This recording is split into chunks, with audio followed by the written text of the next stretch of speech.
Okay, so while we're on this topic of differential entropy, I thought it would be interesting to compare the differential entropies of a Gaussian distribution to that of the uniform distribution. So the uniform distribution, kind of considered as a continuous distribution, which I guess it is. Because naively one might think, if someone asked you, well, what's the distribution that has the highest entropy, continuous distribution, I would have guessed before I learned about all this stuff that it would be the uniform distribution as well. And we found out, if you've watched previous videos and you've been going through the book, that actually the uniform distribution doesn't have the highest entropy. The Gaussian does for a given variance. So I thought it'd be fun to actually compare these two and see, essentially how close they are, how much the Gaussian beats the uniform, and under what conditions maybe we can actually recover this idea that the uniform distribution is the maximum entropy distribution. So let's just do that. So we know, if you've seen one of the previous videos, we know that the entropy, the differential entropy of a Gaussian that has, let's say, its variance is sigma squared, is equal to the log of 2 pi e sigma squared. And I think we've written that somewhere as this is just going to equal to 1 plus log of 2 pi sigma squared. Oh, sorry, I was just looking up at the formula, and I was like, there's a 1/2 missing somewhere, so this should actually all be 1/2. So there we go. So I think we've seen it in one of those forms before. Okay, and you might also remember that we worked this out once as well, that the distribution, the entropy of the uniform distribution that's going from has width of L. So this has kind of a nice symmetry with the discrete case, where the entropy was just a log of the number of different options. Here is the log of the width of the distribution, so it's log of L. Okay, and we somehow want to compare these. And so when we came up with the, when we were looking at the, we have to kind of, compare like to like. So what we can do is we can say, well, I want to figure out the value of L, which has the same variance. So we're going to be comparing the entropy of the uniform distribution with the same variance as a given Gaussian distribution. So what's the variance of the uniform distribution? And here we're just going to assume that it's mean 0. So let's compute that. So the variance of, this is 0, and this is L, so it's going to go from L over 2 in both directions, is going to equal to, so we integrate from minus L over 2 to L over 2, and we're going to integrate x minus the mean, but the mean is going to be 0, so it's going to be x times p of x, x squared, so it's x minus the mean squared dx. So this is just going to equal to x3 over 3, because this is equal to 1 over L, so times 1 over L, and we are going to evaluate it at L over 2 and minus L over 2. So if I do that all very carefully, it's going to be L cubed over 8 times 3 plus, well, let's just do it very explicitly. It's going to be minus L cubed over 8 times 3, and all of this times 1 over L. Okay, all good. So this is going to be 2L cubed over 24 times 1 over L, which is going to be, so this is going to make that a 12, and this is going to be L squared. So we're going to end up with L squared over 12. So that's the variance. That's the variance of the uniform distribution with L. Okay, so now the question is, what value of L do we need to give the variance that we want? So we've got L squared over 12 is equal to sigma squared. That's what we want. So L squared is equal to 12 sigma squared. So L is equal to root 12 sigma squared. Okay, so if we want to have a uniform distribution that matches a given variance, the length, the width of it is 12 sigma squared. So then we can just compare. So we've got h of the Gaussian was, 1/2 of log 2 pi e sigma squared. And now we've got h of the uniform distribution is going to be equal to log of L, which is log of root 12 sigma squared, which is 1/2 log 12 sigma squared. So you see they're quite close. They're quite similar in the way they look. So we've got the 1/2, we've got the logs, everything's in place. So what's going to actually matter is how does 2 pi e compare to 12? And so what's that going to be? So if we look at 2 pi e is what that's going to be about, 6 times 3, which is about, 18 versus 12 for the uniform. So yeah, so it's they have kind of a similar shape, but it turns out that yeah, the Gaussian distribution kind of squeaks by and has actually, a slightly larger constant multiplying the sigma squared. So what does that actually mean physically? So I guess what it means is let's say if we drew these distributions, so here is, what did we find out? We found that, the L was, maybe kind of looks like this. So these are the two distributions. So I guess what this means is that the additional uncertainty we have of, the additional surprise we get for these values that are outside the range that we ever observed from the uniform distribution, I guess that outweighs some of the, let's say, the less surprising events that happen with higher probability in the Gaussian distribution. I actually don't know if that the height is higher. Let's have a look at what the height should be. So so what is the height over here? So for the Gaussian,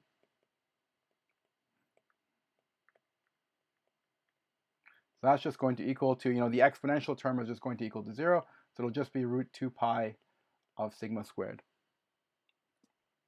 Because the exponential term is going to just be 1. Whereas the height of the uniform is going to equal to 1 over L, which is going, and what was L? So it's going to be 1 over root 12 sigma squared. So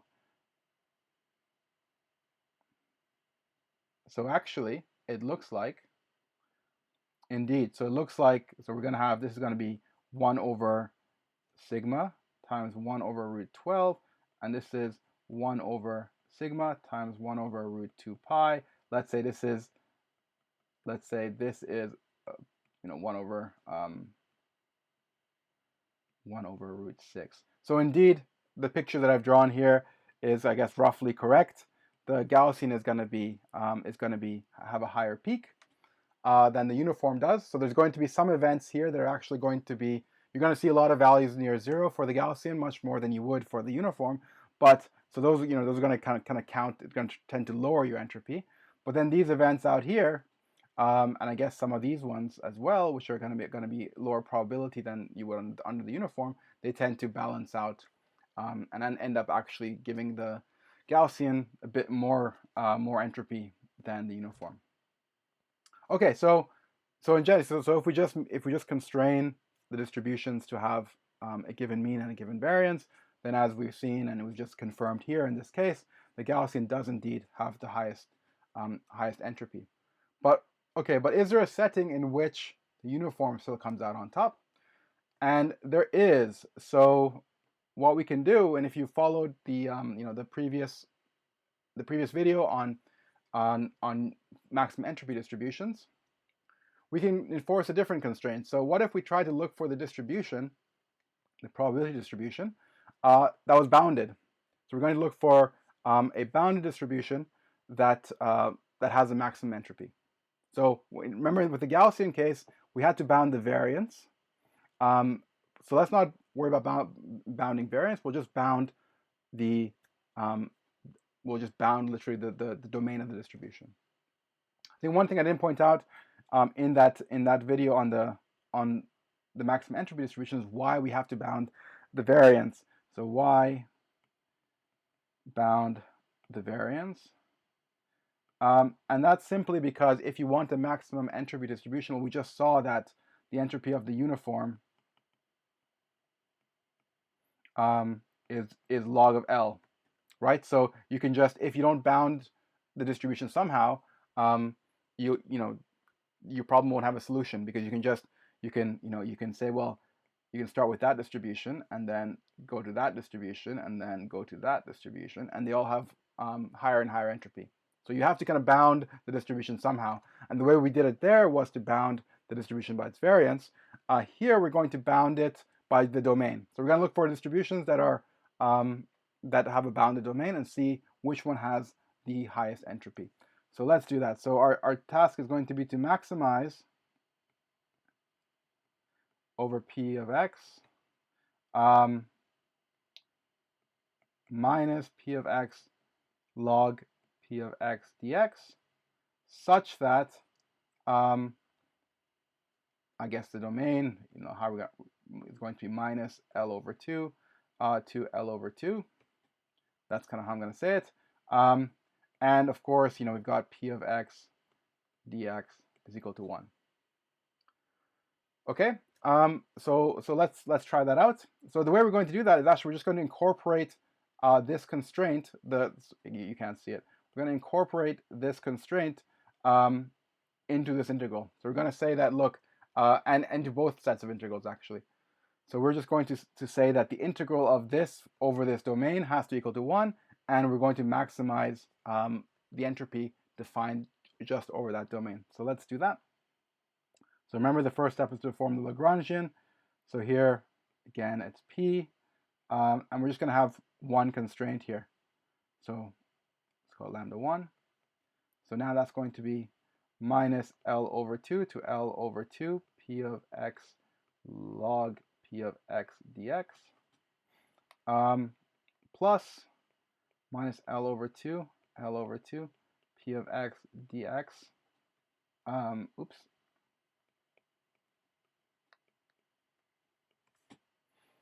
Okay, so that's our Lagrangian. And now we're going to go on, again, just turn the, do the machinery. So let's compute the derivative with respect to one of the P of xi. So we get d of L over d of P xi is going to equal to minus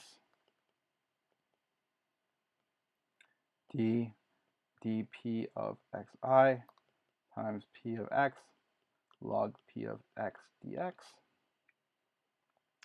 And what is this going to be? So that's just going to be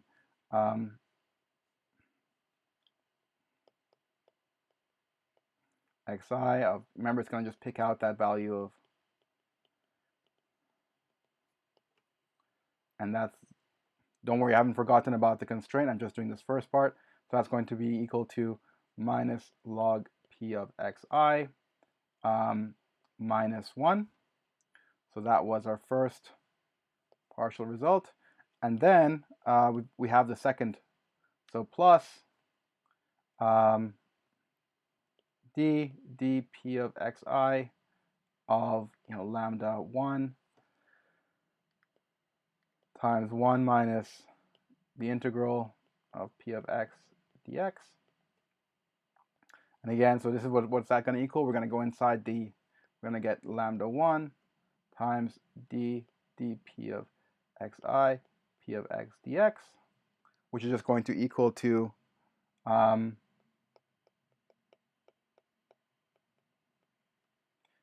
P of xi dx minus lambda 1. Okay, so what do we get? Well, we get that, so we dl dp of, oops, you can't see it, that's too far to the right. dl dp of xi is equal to minus log P of xi minus 1 minus lambda 1, times dx is equal to 0. And so we just rearrange that and we get log of p of xi is equal to -1 minus lambda 1, from which we get p of xi is equal to exp minus lambda 1 minus 1. Now the main thing here is, notice that there's no x dependence, right? So this is supposed to be the probability at xi, but there's xi doesn't show up. There's no xi in there. It's just a function of lambda 1. So we just set lambda 1 to be whatever it needs to be so that p of xi integrates to 1. But this already implies the fact that, no xi in implies that p of xi, so p of x is the uniform distribution. So the result of all of this, so the big result is the maximum entropy, sorry, you guys can't read that, entropy distribution on a bounded domain is the uniform distribution. Okay, so the reason why we got that, the Gaussian was the maximum entropy distribution. The other setting was we weren't bounding the domain. We just said the variance has to be something. The function can go out to infinity. Whereas here we're saying, no, the function can only live within, this particular box. And if you do that, well, then it turns out that the maximum entropy distribution is actually the uniform. So the uniform does win under the right set of constraints, and the Gaussian wins under a different set of constraints. So I hope that was helpful. It was a question that occurred to me when I was writing all this stuff up. So I thought it might be fun to go through the question and the answer together and kind of give you more practice with these maximum entropy distributions, and also just comparing differential entropies for some common distributions that you're going to be coming across. Great. So I hope you enjoyed the video, and yeah, you learned something. And if you enjoyed it, please give it a like, and I'll see you in the next video. Thank you.